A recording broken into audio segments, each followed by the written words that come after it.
Have you ever helped a stranger, not for praise or reward, but simply because your heart told you to? Sometimes, one small act of kindness can open the door to a love story that changes everything. If you're new to this channel, don't forget to hit the subscribe button, like, and drop your comments below. Now, let's begin. It was one of those mornings when the world seemed too busy to care. Cars honked, rain fell, and the line inside Café Bloom moved painfully slow. Emily stood near the counter, clutching her worn purse and rubbing the chill from her fingers. She was on her way to her nursing shift late again. In front of her, a tall man in a simple gray hoodie and jeans fumbled through his pockets. He looked calm, almost embarrassed. "I'm sorry," he said to the barista. "I must have left my wallet in the car." The people behind him sighed audibly. Someone muttered, "Come on, man."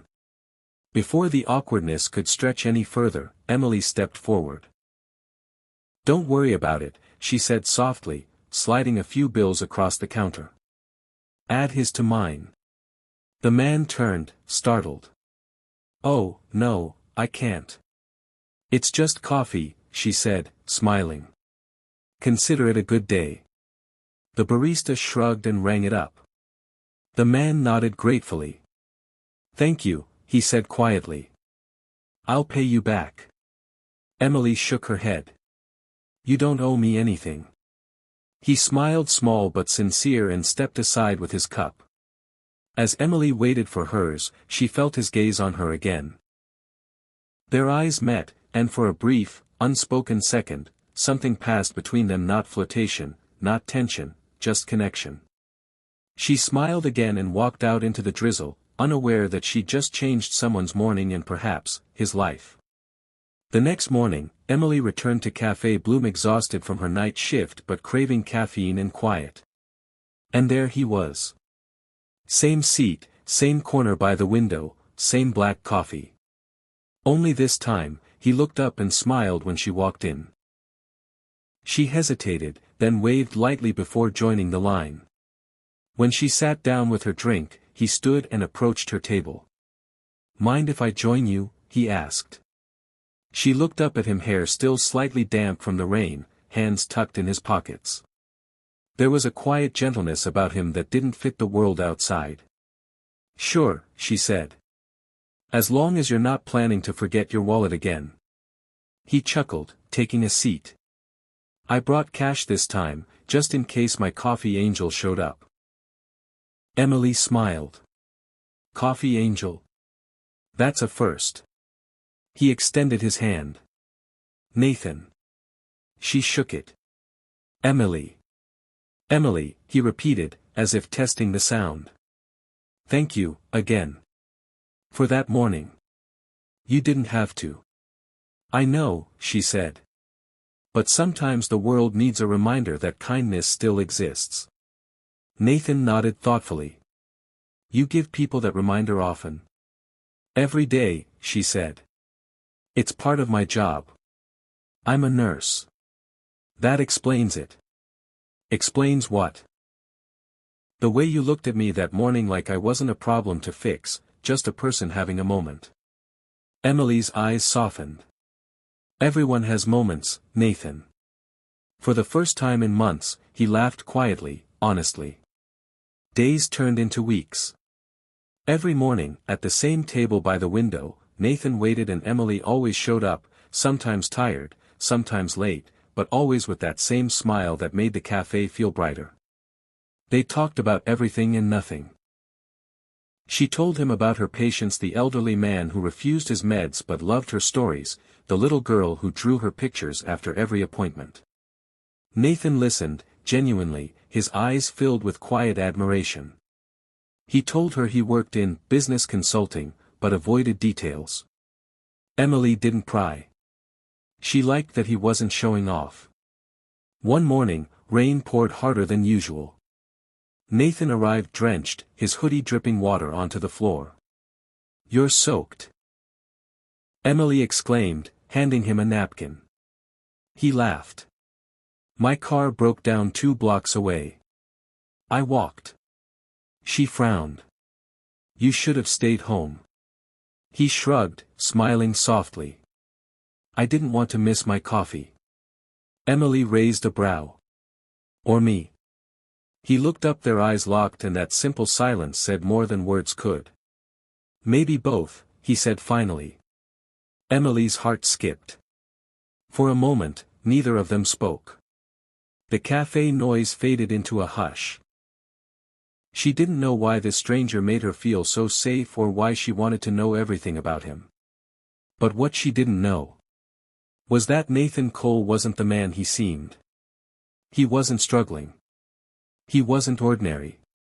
He was one of the most powerful billionaire heirs in the country, hiding in plain sight, searching for something no amount of wealth could buy, a love that didn't need his money. And without knowing it, Emily had already passed the test he didn't even mean to give. Weeks turned into months. The cafe that once served as a casual meeting place became their little world, a place untouched by expectation, fame, or fear. Nathan liked that Emily never asked for more than his presence. She never tried to impress, never seemed to care who he might be.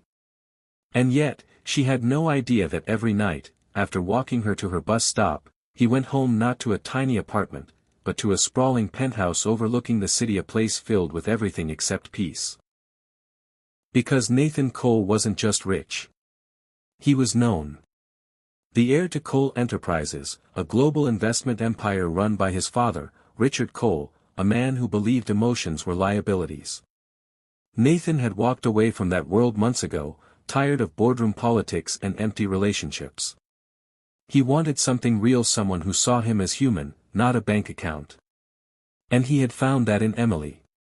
One evening, as they walked out of the cafe, the rain had just stopped. The streets shimmered under streetlights. You ever think about leaving the city? Emily asked. Nathan smiled. Every day. Then why don't you? Maybe I'm waiting for a reason. She laughed softly. Or a person. He looked at her. Maybe both. Her cheeks flushed. You're impossible. And yet you still meet me every morning. Only because you owe me $1, she teased. He grinned. You're not letting that go, are you? Never. Their laughter faded into a comfortable silence. Then she stopped walking. Her reflection shimmered in a puddle between them, two worlds mirrored in rain. Why do I feel like there's something you're not telling me, Nathan? She asked gently. He froze. His instinct was to deflect, to protect her from the truth. Instead, he said, because there is. Emily blinked. Then tell me. I can't, he whispered. Not yet. She studied him for a moment, then nodded. Then I'll wait. He exhaled in relief, unaware that fate had already begun setting the stage for everything to come crashing down. 2 weeks later, Emily's friend Rachel came rushing into the clinic during her lunch break. Emily. You're not gonna believe this. Emily looked up from her desk. What's wrong? Rachel turned her phone around, showing a photo on the screen. The headline read. Billionaire heir Nathan Cole missing from corporate world for months. Where is he? Emily frowned. The image, Nathan in a tuxedo at a charity event months earlier, was unmistakable. Her throat went dry. No, that can't be him. Rachel laughed. I swear, it looks exactly like your cafe guy. Emily stared at the screen again. Same eyes. Same smile. Her stomach turned. She remembered his vague answers, the expensive watch he tried to hide, the way he avoided personal questions. She whispered, Nathan Cole. Rachel blinked. Wait, his name's actually Nathan. Emily didn't answer. She just stood up, heart pounding, a rush of betrayal and confusion crashing over her. That evening, she didn't go to the cafe. She sat in her apartment, staring at her phone, reading article after article. Each one painted him as the unreachable billionaire, son of the ruthless CEO who valued money above people. It felt like her world was cracking open. He had lied. Or worse, he had tested her. When Nathan showed up at the café the next morning, she wasn't there. He sat at their usual table for an hour, untouched coffee in front of him, eyes heavy with something that looked a lot like regret. He knew she knew. That night, Emily finally saw him again. She was walking home from a late shift when a familiar voice said softly, "Emily." She turned, startled. Nathan stood beneath a street lamp, hands in his coat pockets, rain starting to fall again. She froze. "You shouldn't be here. I needed to see you." Her voice trembled. "Why didn't you tell me?" He took a step closer. "Because I wanted you to see me, not the name, not the company, not the money." She shook her head, tears glistening in the light. "You could have told me the truth. I was afraid you'd walk away if I did." "And now?" she asked bitterly. He looked at her eyes pleading. "Now I know you're the only person who ever saw me for who I really am." Silence. Rain falling harder. "Do you have any idea how humiliating this is?" she whispered. "Everyone online knows who you are, and I was sitting there every morning thinking you were just normal." He stepped closer. "I am normal when I'm with you." "Not anymore," she said, voice breaking. "You turned us into a lie." He swallowed hard. "Emily, please."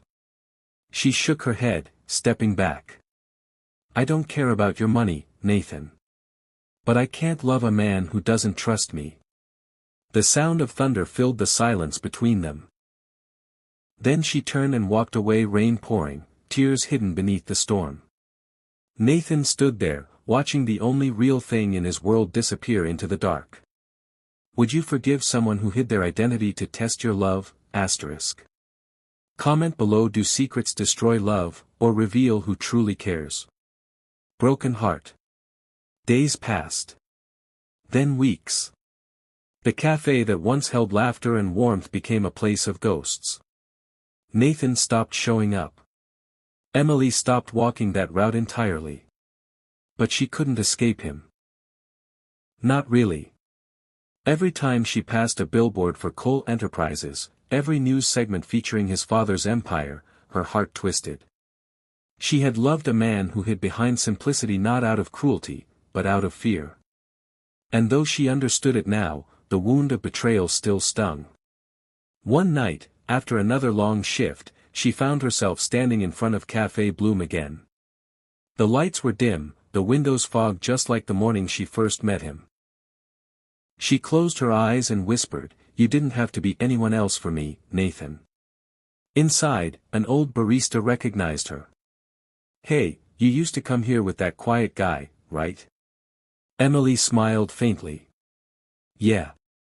I guess we both stopped showing up." "He still does," the barista said. "Every Friday. Orders 2 coffees.